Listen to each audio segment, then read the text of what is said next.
మనిషి చూడడానికి ఇంతే ఉంటాడు కానీ మామూలుడు కాదు.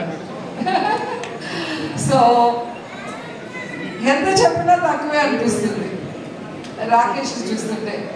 ఎందుకంటే తన ఫ్యామిలీ గురించే కాదు, తాను ఇష్టపడే మనుషుల కోసం, నా అనుకున్న మనుషుల కోసం ఎంత దూరమైనా కూడా అతను వస్తాడు, నిలబడతాడు, మాట్లాడతాడు అనేది ఈ మధ్యకాలంలో మీరు అందరూ కూడా గమనిస్తూ ఉంటారు.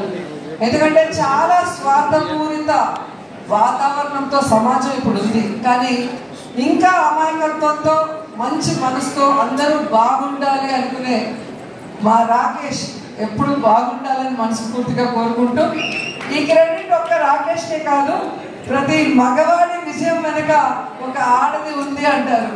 అలా మా రాకేష్ విజయం వెనుక నా కోడలు సుజాత కూడా ఉంది అని గర్వంగా చెప్పగలను. ఎందుకంటే ఈయన సైలెంట్, ఈమె violent. So combination, deadly combination. So నేనే ఫస్ట్ కనిపెట్టాను, సుజాతకి రాకేష్ మీద మనసు వచ్చింది అని నేను కనిపెట్టి ఒక స్కిట్ లో నేను బయట పెట్టగానే క్రియేట్ చేసింది. సో అప్పుడే చెప్పాను, మంచి అమ్మాయిగా నిన్ను పిచ్చిగా ప్రేమిస్తుంది, పెళ్లి చేసుకోవాలి.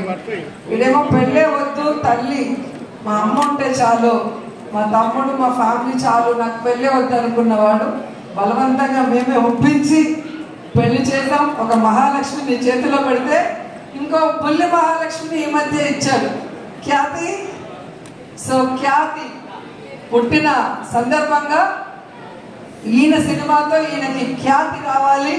అలాగే మా మహాలక్ష్మి మీతో ఉంది కాబట్టి కాసుల వర్షం కురవాలి అని కూడా మనస్ఫూర్తిగా కోరుకుంటున్నా.